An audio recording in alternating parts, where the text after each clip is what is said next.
राम राम जी मित्रों, आज हम भगवत गीता के अध्याय 4 श्लोक 23 में और श्लोक 24 में उतरेंगे। गत संगस्य मुक्तस्य ज्ञानावस्थित चेतसः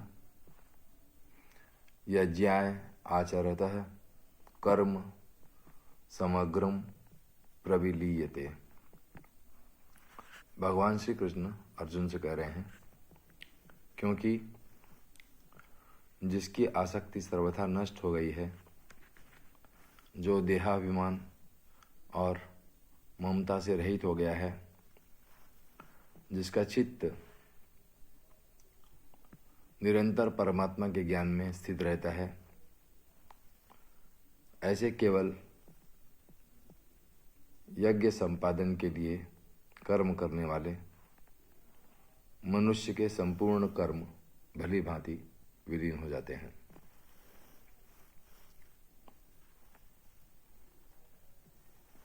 भगवान श्री कृष्ण कह रहे हैं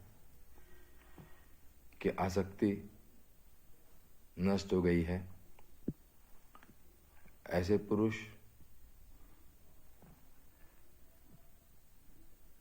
जिनको देह के प्रति, देह का जो अभिमान है वो समाप्त हो चुका है। देहाभिमान अर्थात अहंकार समाप्त हो गया है और ममता से रहित हो गया है।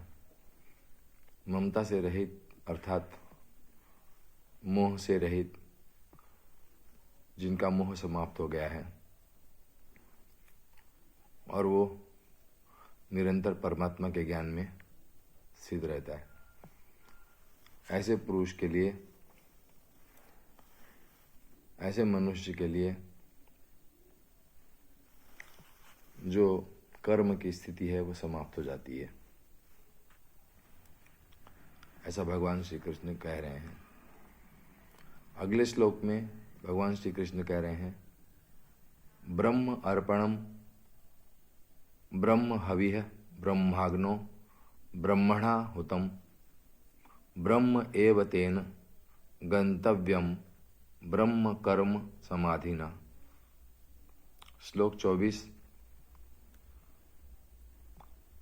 के माध्यम से भगवान श्री कृष्ण कह रहे हैं, उस यज्ञ के लिए आचरण करने वाले पुरुषों में कोई तो इस भाव से यज्ञ करते हैं कि जिस यज्ञ में अर्पण अर्थात श्रुआ आदि भी ब्रह्म है और हवन किए जाने योग्य द्रव्य भी ब्रह्म है तथा ब्रह्मरूप कर्ता के द्वारा ब्रह्मरूप अग्नि में आहुति देना रूप क्रिया भी ब्रह्म है। उस ब्रह्म कर्म में स्थित रहने वाले योगी द्वारा प्राप्त किए जाने योग्य फल भी ब्रह्म ही है।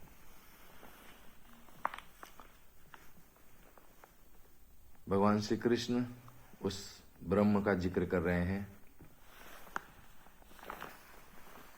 जो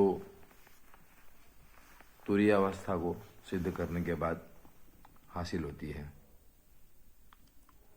योगियों ने 4 अवस्थाएं कही हैं, जागृत, स्वप्न, सुषुप्ति और तुरीय। जागृत अवस्था में हम बाहर की वस्तुओं का ध्यान रखते हैं, भीतर की आत्मा खो जाती है। स्वप्न में प्रतिबिंब मौजूद रहता है बाहर का,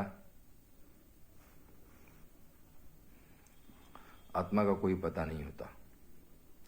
सुषुप्त में बाहर भी खो जाता, भीतर भी खो जाता और तुरीया में वो ब्रह्म उपलब्ध हो जाता है, जिसकी चर्चा भगवान श्री कृष्ण कर रहे हैं।